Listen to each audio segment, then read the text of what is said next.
జగన్ పాలనలో జంగిల్గా మారిపోయింది రాష్ట్రం. వాళ్ళ నాన్న డాక్టర్ రాజశేఖర రెడ్డి ఉన్నప్పుడు మేము క్యాబినెట్లో ఫస్ట్ క్యాబినెట్లో మినిస్టర్ 7వ మెంబరు. ఆయన చిరునవ్వే చినుకుగా మారిపోయింది. జగన్ వచ్చినాక నవరత్నాలు తప్ప ఇచ్చిన పథకాలు లేవు. సాగునీరు రాష్ట్రానికి భవిష్యత్తు లేదు, భద్రత లేదు, బాధ్యత లేదు, భరోసా లేదు, శాంతి భద్రత లేదు.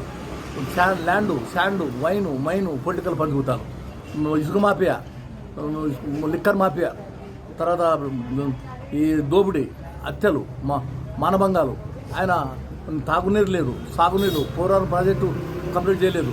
ఆయన మనిషిగా మోడీకి కాళ్ళు మొక్కేది జరిపా, పోయినప్పుడు కాళ్ళు మొక్కడు ఉన్నాడు. జగన్ వల్ల అయిపోయింది. మళ్ళీ గెలుస్తాడని కదా, అతను లీడర్లో నమ్మకం లేదు, క్యాడర్లో నమ్మకం లేదు. ఏమంటే ఇల్లు ఇంకా ఆయన దింపుడు కలం దగ్గర ఇప్పటికే 11 వచ్చినాయి, 150 ఇచ్చారు. చెప్తూ ఇప్పుడు 11 వచ్చినాయి పంగనామాలు. కాబట్టి ఈరోజు ఎన్డీఏకి ఫుల్ సపోర్ట్ ఎవరు? పవన్ కళ్యాణ్, చంద్రబాబు నాయుడు. ఖచ్చితంగా నిధులు వస్తాయి. ఖచ్చితంగా మాకు ఆలూరు తాలూకా వెనుకబడి మధ్య నేను మంత్రిగా ఉన్నప్పుడు అన్ని విధాలుగా జిల్లాలోనూ కానీ రాష్ట్రంలో కూడా నా వంతుగా పనిచేశాను. ఎక్కడ అవినీతి లేదు, ఉద్యోగాలు అమ్ముకోలేదు. కాబట్టి నీతి నిజాయితీ గల వ్యక్తులు కరువైనారు. జగన్ దాంట్లో ఉండేదంతా దొంగలు, గది దొంగలు, మరి కూలికోర్లు అందరూ ఉన్నారు. నోటుకొచ్చినట్టు తిట్టడమే. మీడియా సాక్షి పేపర్కు మనసాక్షి లేదు. ఈరోజు చంద్రబాబు నాయుడు 40 ఏళ్ళు చరిత్ర 4వసారి.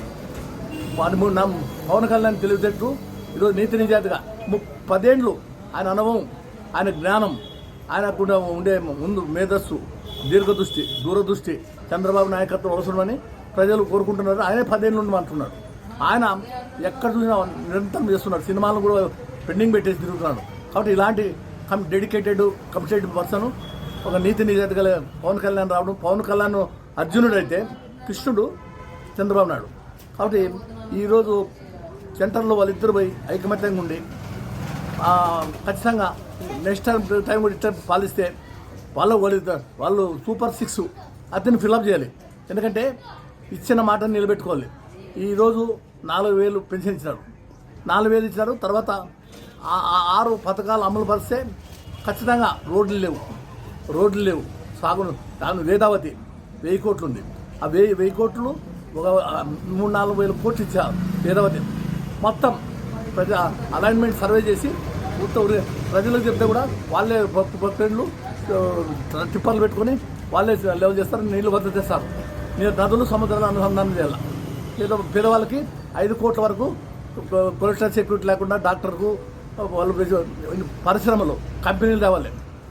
మరి ఈరోజు యమునూరు, మరి మిల్క్ డైరీస్, టెక్స్టైల్ ఇక పెట్టాలి. మరి జ్యూస్ ఫ్యాక్టరీ, హాస్పిటల్లో పెట్టాలని మంత్రి ఉన్నప్పుడు నాదే శాఖ. కానీ అది మదనపల్లి సూట్ అవుతుంది. పత్తికొండ ఏరియాలో పత్తికొండ వరకు 10 వరకు వచ్చింది. మనకు హాస్పిటల్కి రాలే. కాబట్టి తాగునీరు, సాగునీరు ప్రజలకు ఇస్తే. తర్వాత ఇందిరాగాంధీ 58 ఏళ్ళ కిందట గరీబాటం అని ల్యాండ్ సీలింగ్ పెట్టింది. అవినీతి పనులు ఇప్పుడు ప్రతి ముఖ్యమంత్రి కేసీఆర్, కవిత, జగన్ వాళ్ళ మీద రైడింగ్ చేసి ఏసీబీసీ వాళ్ళు సంపాదించిన డబ్బును స్వాధీనం చేసుకొని 50% బ్యాంకులో డిపాజిట్ చేసి 50% ప్రజలకి ఉపయోగాలు పడితే డబ్బు వస్తుంది. తర్వాత సంపదను సృష్టించాలి. సంపద సృష్టించాలంటే లేఅవుట్ లేకుండా చేశారు. వాళ్ళ మీద ఒక 5 అంతస్తుల వరకు పర్మిషన్ అవసరం లేదన్నారు. తర్వాత ఆ భూమి పేదవాళ్ళకి భూములు ఏడాడు ఉండవో ఎండోమెంట్ భూములు, అసైన్మెంట్ ల్యాండ్స్, తర్వాత క్రిస్టియన్ ల్యాండ్స్, వక్ఫ్ ల్యాండ్స్ కబ్జా అయినాయి. ఇవన్నీ తర్వాత 50,000 ఎకరాలు 170 కాన్స్టిట్యూన్సీలో గత ప్రభుత్వంలో కబ్జా అయిపోయినాయి.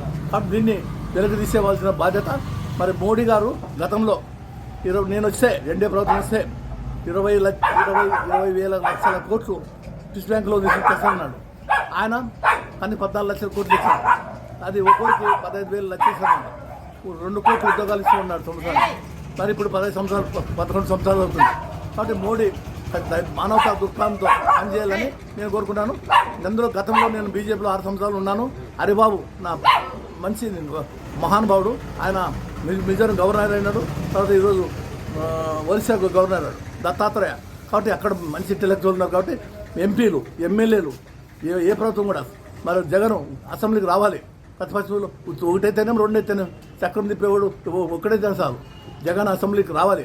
నాకు జెడ్ కేటగిరీ కావాలా, నాకు ప్రత్యేక హోదా కావాలా, నాకు అపోజిషన్ లీడర్ గుర్తింపు అంటే ఎవరు ఇరు. కాబట్టి 11 సీట్లలోనా నెక్స్ట్ అది కూడా రాదేమో. కాబట్టి ప్రజల్లో తిరుగు.